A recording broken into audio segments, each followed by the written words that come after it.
Network जियो पाकिस्तान के लिए। GPN news के साथ मैं हूं राजा अब्बास रियाज। नजर डालते हैं आज की हेडलाइन पर। जैसा कि आप जानते हैं कि न्यूज चैनल तो बहुत सारे हैं। ऐसे में हमारी जीपीएन टीम का न्यूज चैनल लॉन्च करने का मकसद पाकिस्तान के इलाकाई मसाइल को उजागर करना है। हमारे पाकिस्तान में आज भी ऐसे इलाके मौजूद हैं जहां रियासती कानून को पांव तले रौंदा जाता है, दरिंदा सा वासर अफराद की हुक्मरानी है। हम इनको ये बताना चाहते हैं कि आपको कैमरे की आंख देख रही है। कश्मीर से कराची तक, दही इलाकों से असम्बलियों तक गरीब, मस्कीन और मेहनत कशों की आवाज़ पहुंचाना चाहते हैं, हकदार को हक दिलवाना चाहते हैं। इसीलिए तो हम कहते हैं जियो पाकिस्तान के लिए। जीपीएन न्यूज़ हर पल आपके साथ। बिस्मिल्लाहिर्रहमानिर्रहीम। नाजरीन, आप देख रहे हैं प्रोग्राम मामला क्या है।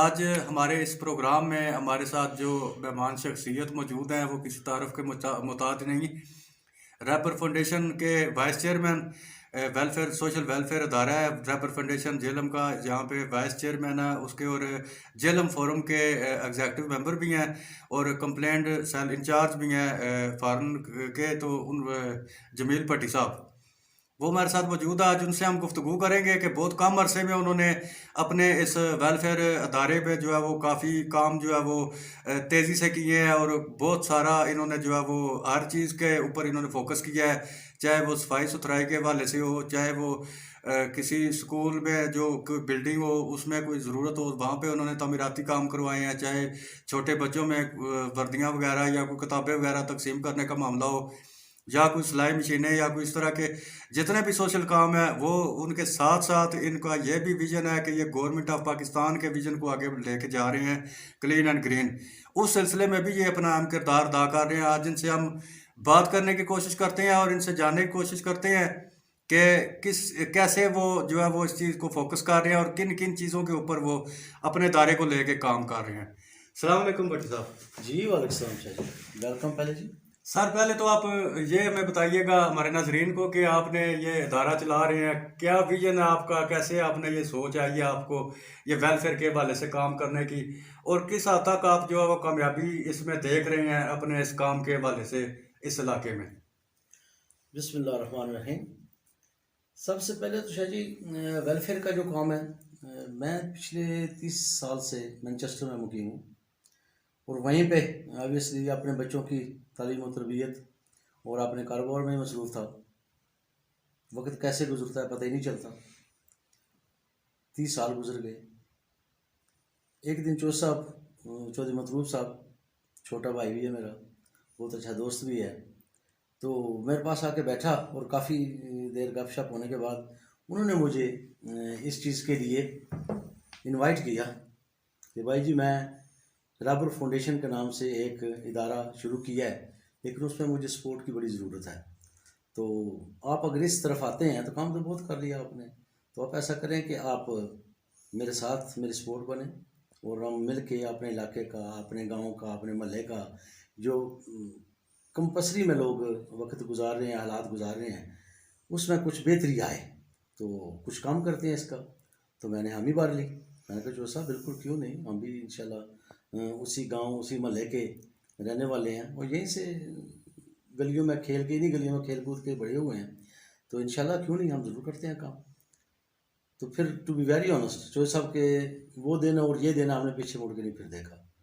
नहीं, आपने ये सफ़र का आगाज़ कैसे किया है? तकरीबन आपको कितना अर्सा हो गया इस वेलफेयर को आपने स्टार्ट किया है, और जी क्या कामयाबी आपने देखी है कि आप कामयाब जा रहे हैं, या आपने जो काम किए हैं उस हवाले से कुछ बताएं। जी, मैं वही उसी तरफ ही आ रहा था। सिर्फ ये स्टार्टअप को थोड़ी सी तारफ़ दे रहा था कि कैसे मेरा रैपर फाउंडेशन में आना हुआ। तो मैं जब पाकिस्तान आया, अब तकरीबन 3 साल पहले, तो चो साहब ने मुझे कहा कि बच्चों के एजुकेशन के बारे में सबसे पहले हमने इनिशिएटिव लिया कि बच्चों की तालीम का कुछ करते हैं। अपने इलाके के जो बच्चे स्कूलों में नहीं जा सकते या जो गरीबी की वजह से नहीं जा सकते, उनके लिए थोड़ा काम करें। उससे फिर हमने कोऑर्डिनेट किया, जो हमारे इलाके का एक प्राइमरी स्कूल है कराला, उनकी जो मैडम है उनके साथ हमने रब्ता किया, उनके साथ बैठे, उनके साथ बातचीत की।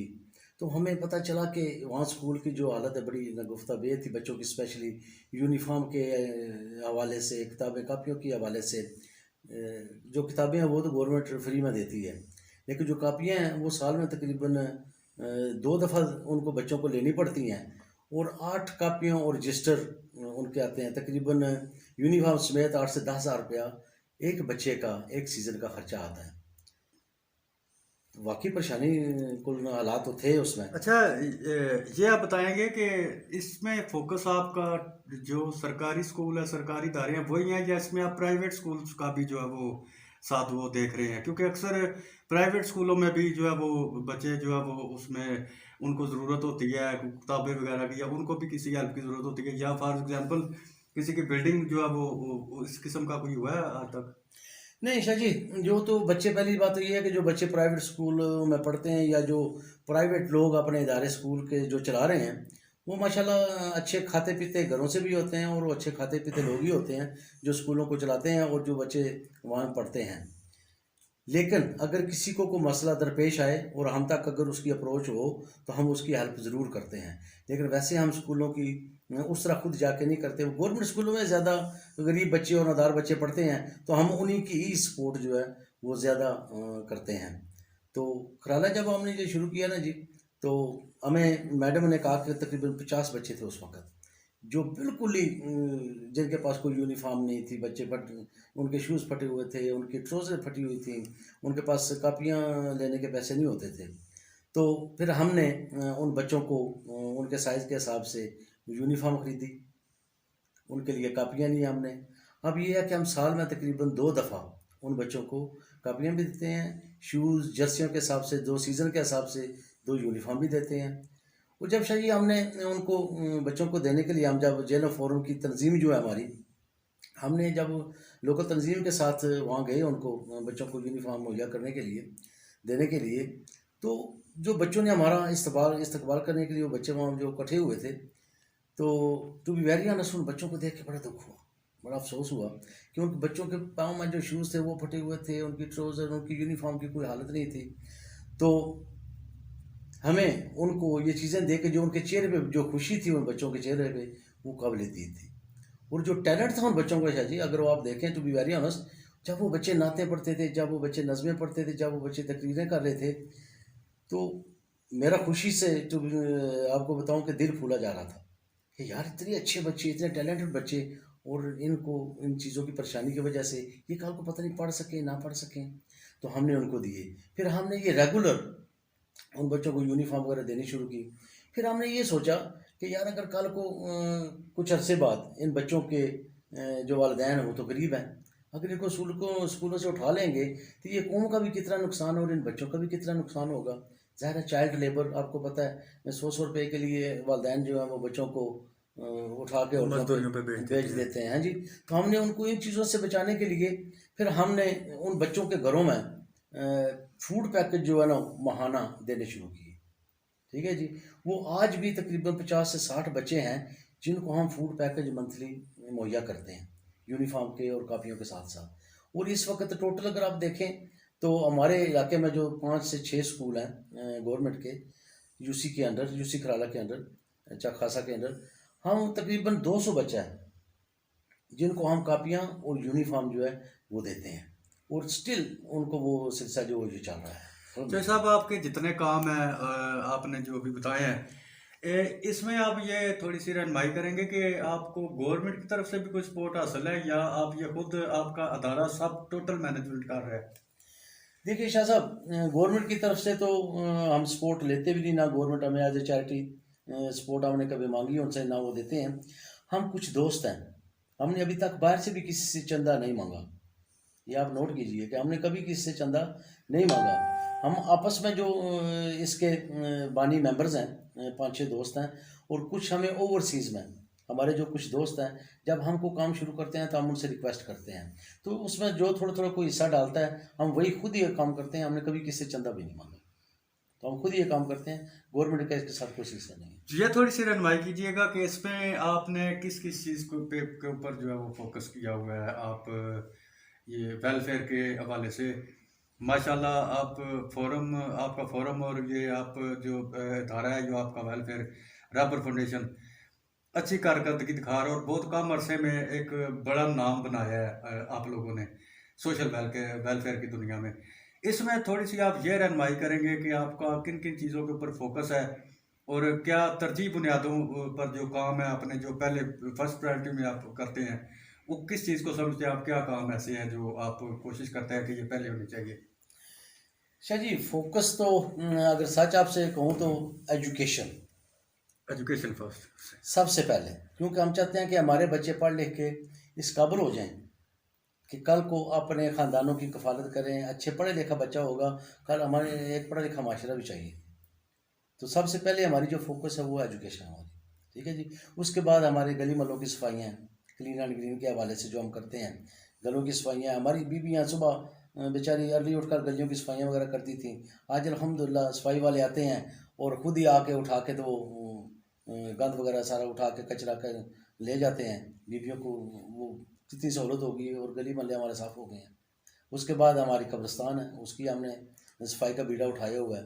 हमारे चौधरी हाजी यूसुफ साहब जो हैं, उनकी निगरानी में हम कब्रिस्तान का काम जो अल्हम्दुलिल्लाह जारी सारी है। तकरीबन 40% काम हो चुका है, 50-60% अभी रहता है। वो भी इंशाल्लाह आने वाले वक्तों में मुकम्मल हो जाएगा।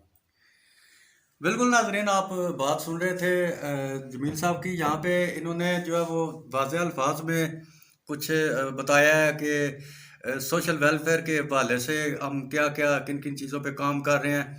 इनका फिल वक्त जो फोकस है वो तालीम पे वो ज़्यादा ज़ोर दे रहे हैं, क्योंकि तालीम एक बुनियादी और जो है वो अहम मसला होता है, किसी भी माशरे में अहम किरदार अदा करता है। तो इसी वाले से मज़ीद भी हम इनसे बातचीत करेंगे। आप हमारे साथ रहिएगा। वक्त होता है छोटे से ब्रेक का, मिलते हैं ब्रेक के बाद।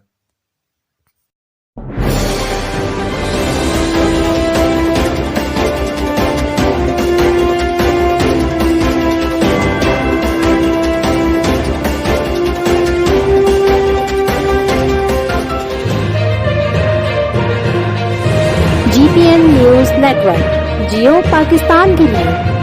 अस्सलाम वालेकुम, वेलकम बैक नाजरीन। ब्रेक के बाद हम लोग फिर वापस आए हैं। हमारे साथ आज मियाँ जमील साहब मौजूद हैं, रबर फाउंडेशन के वाइस चेयरमैन हैं और एग्जेक्टिव मेंबर हैं जेलम फोरम के।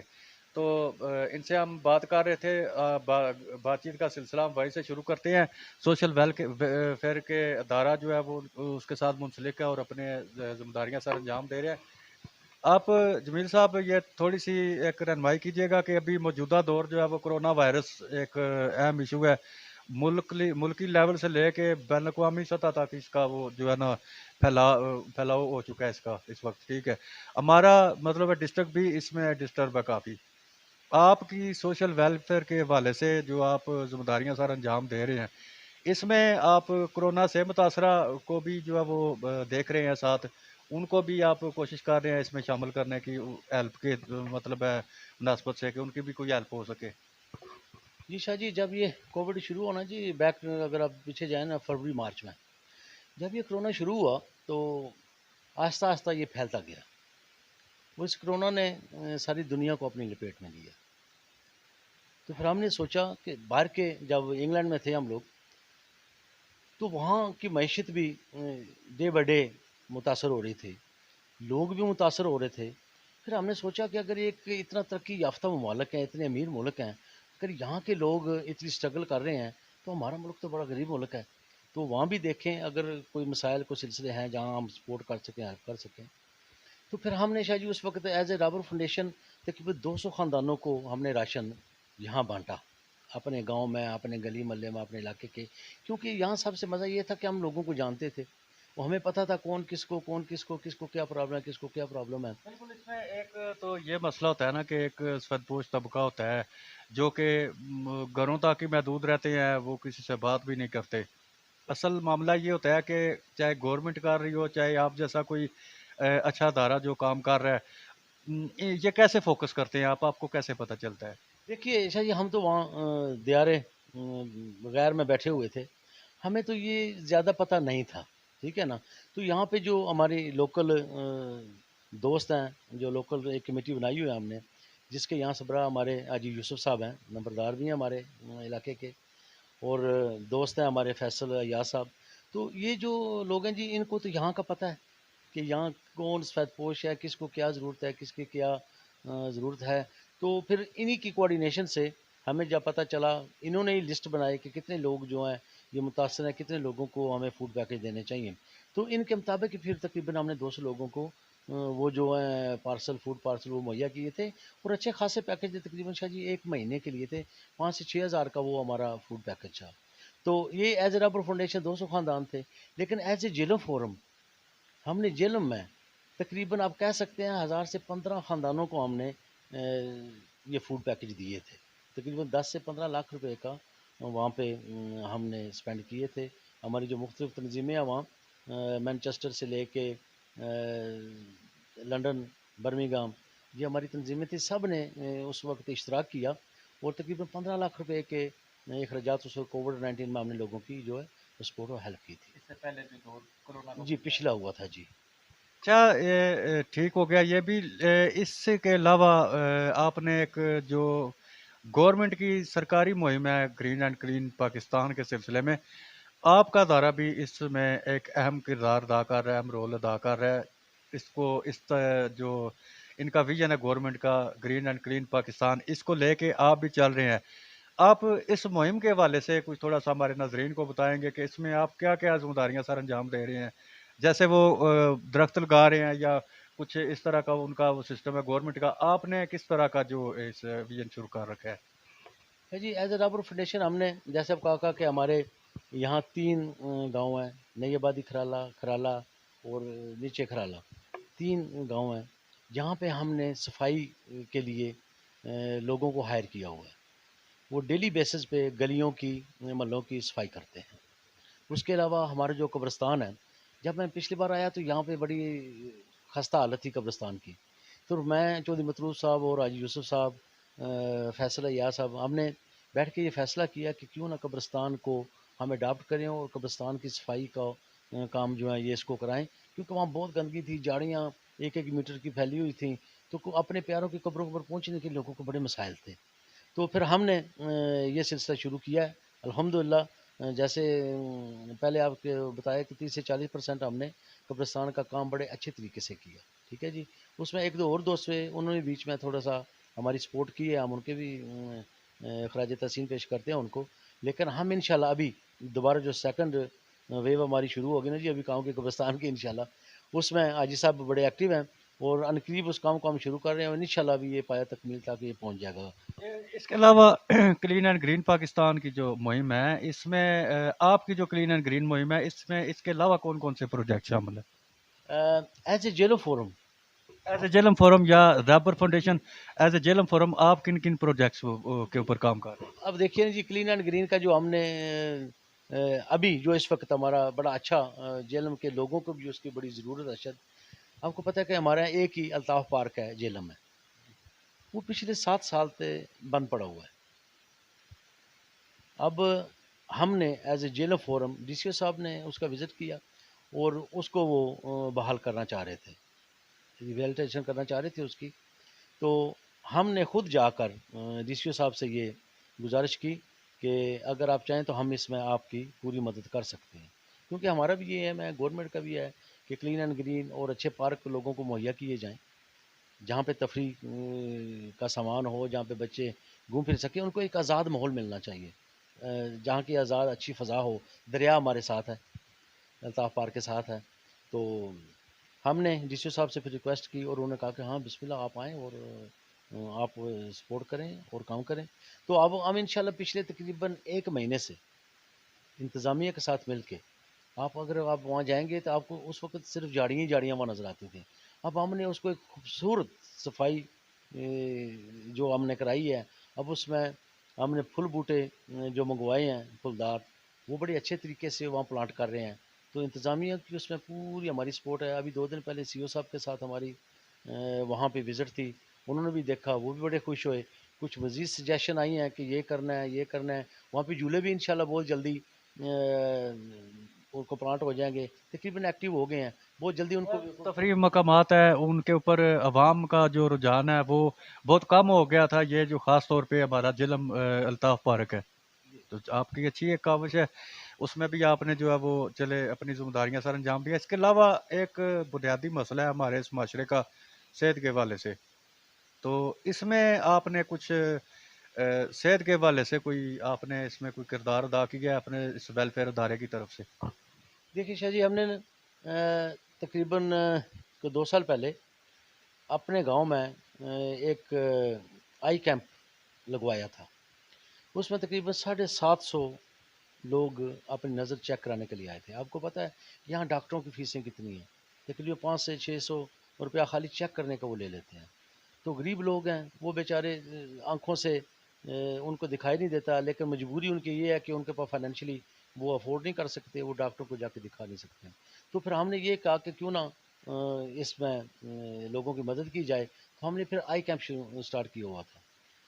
हाजी यूसुफ साहब भी तब पाकिस्तान आए हुए थे, तो चौधरी मतलूब साहब भी आए हुए थे। हमने यहाँ सड़क पर आई कैंप लगाया। तकरीबन 750 लोग उसमें पेशेंट आए थे चेक करवाने के लिए। हमने उनको मुफ्त ऐनकें मुहैया की थी, उनको मुफ्त चेकअप कराया था। और जिन लोगों के ऑपरेशन होने थे, हमने अल शिफा हॉस्पिटल की टीम आई थी, ये उन्हीं के ज़रिए हम चेक करवाते हैं। तो वहाँ जाके उन लोगों ने अपने ऑपरेशन भी कराए और अल्हम्दुलिल्लाह वो सेहतयाब भी हुए। और एज ए जिले फोरम हमने डिस्ट्रिक्ट में तकरीबन 10 आई कैंप लगवाए हैं और लोग तकरीबन हज़ारों की तादाद में उनसे मुस्तफ़ीद हुए। उस जी सेहत के हवाले से भी ठीक है, आपका पॉइंट ऑफ व्यू आ गया है। तालीम के हवाले से भी आपने जो आप ज़िम्मेदारियाँ सर अंजाम दे रहे हैं उसमें सोशल वेलफेयर के हवाले से वो भी आपने हमारे नाजरीन को बताया है। आपने इसके अलावा जो एक सिलसिला शुरू किया हुआ था क्रिकेट का, तो ये जो यंग जनरेशन है इसको मतलब खेलों की तरफ राग़िब करने के लिए आप क्रिकेट का भी आपका जो अदारा है वो इनकाद करता है मैच का, ठीक है। मैच ये पिछले दिनों भी हम लोग देख रहे थे कि एक मैच का इनकाद किया गया था आपके रबर फाउंडेशन के नाम से। इस चीज़ का आपको दिमाग में ये कैसे आया है कि नौजवान नस्ल को किस तरह स्पोर्ट्स की तरफ लेके आना है? ये इसमें जो है वो आपका सोच शामिल है या जो मतलूब साहब की शामिल है, या कैसे ये आपके जहन में आया है? इसका जो सिर है ना जी, वो तो चौधरी मतलूब साहब को ही जाता है। हमारे एक बड़े अच्छे दोस्त हैं राजा ताहिर साहब, वो भी इंग्लैंड ही होते हैं। वो यहाँ पे आके हर साल क्रिकेट लीग कराते थे। इस बार हमने उनको ये रिक्वेस्ट की थी कि हम भी ये चाहते हैं कि हमारे इलाके के जो बच्चे हैं ये इंटरनेट से बाहर निकलें। ये बच्चे जो सड़कों में, गलियों में ज़्यादातर मंशियात आजकल आम है, ये इसके आदी नौजवान हैं जो अपनी ज़िंदगी तबाह कर रहे हैं। चलिए ये उनके लिए बहुत अच्छा मौका है इसमें अपना वो जिस्मानी फ़िटनेस के हवाले से। तो अच्छी कारकर्दगी है इसमें कौन सी मतलब है करा रहे हैं आप? कितने मैचेस हो चुके हैं या अभी मज़ीद आपने क्या इसमें सोचा है? जी शाह जी, वो ऐसा ही है कि इस बार हम जो इनका सीज़न 3 है उसमें हम मिल के ये करा रहे हैं। रबर फाउंडेशन और राज साहब ने जो JCL शुरू की थी, तो अब तकरीबन जो जेलम फोरम है उनका स्पोर्ट्स विंग के वो चेयरमैन भी हैं हमारे राज साहब। तो हम ये मिल के करा रहे हैं अब, ठीक है जी। अब इसमें देखें ना, इस वक्त तकरीबन 12 टीमें इसमें शामिल हैं। 12 टीम को अगर 20 के हिसाब से भी अगर देखें तो 240 लड़के इस वक्त ग्राउंड में आ गए हैं। और अगर 240 को आप देखें, वो लड़के नहीं हैं, वो 240 ख़ानदान इसमें इन्वॉल्व हैं। और आइंदा जो सीज़न शुरू होगा उसमें हमारा प्रोग्राम यह है कि तकरीबन 16 से 20 टीमें लेके आएँ। अगर 16 से 20 टीमें आ जाती हैं, हम तकरीबन 500 बच्चे को गलियों से, सड़कों से उठा के ग्राउंड में ले आएंगे, जो कि उनके लिए बहुत सेहत के लिए भी, उनकी ज़हनी सोच, उनकी सेहत देखिए कितनी अच्छी हो जाएगी, नशोनुमा हो जाएगी। तो जी ये आपने बहुत अच्छा जो है वो एक इकदाम शुरू किया है। नाज़रीन आपको ये बताते चले कि ये एक रबर फाउंडेशन अदारा है, हम इसको ऑल इन वन भी कह सकते हैं क्योंकि हर तरफ इनका फोकस है, हर तरफ ये तवज्जो दे रहे हैं। चाहे खेलों का मैदान हो, चाहे सेहत का मसला हो, चाहे बेरोज़गारी से जो अवाम जिनको मसाइल होते हैं उनके हवाले से देख लें, सेहत के हवाले से देख लें, और बिलखसूस इनका जो फोकस है तालीम के ऊपर, इनका फोकस जो है वो बहुत ज़्यादा है। आपको मैं एक बार फिर जो है वो बताता चलूँ कि रबर फाउंडेशन और जेलम फोरम की तरफ से जो मतलब है ये सारे इन चीज़ों को फोकस किया जाता है। एक सोशल वेलफेयर के हवाले से अपना ये एक अहम किरदार अदा कर रहे हैं। हमारे आज के प्रोग्राम में हमारे मेहमान थे मियाँ जमील साहब। इनके साथ इनकी जो टीम है वो टीम वर्क बहुत अच्छा है। जेलम फोरम से जो है वो तल्लुक़ रखने वाले जो यूसुफ साहब हैं, और यूके में जो मुकीम है हमारे दोस्त चौधरी जो है वो चौधरी मतलूब साहब, चौधरी मतलूब साहब, इनके खुसूसी तावन से ये एक बहुत अच्छा अदारा चला रहे हैं। और हम भी दुआ गो हैं इनके लिए कि अल्लाह पाक इनको मज़ीद तौफ़ीक दे। अच्छा काम है। सोशल वेलफेयर की दुनिया में बहुत कम अरसे में, कलील से अरसे में इन लोगों ने एक बड़ा नाम बनाया है अपना, और इस अदारे को लेकर इन्होंने बड़े फ़राइज़ जो है वो सर अंजाम किए हैं। यहाँ पे किसी भी किस्म का कोई मसला हो, कोविड का मसला चल रहा है या कोई भी हो, इसमें यह अदारा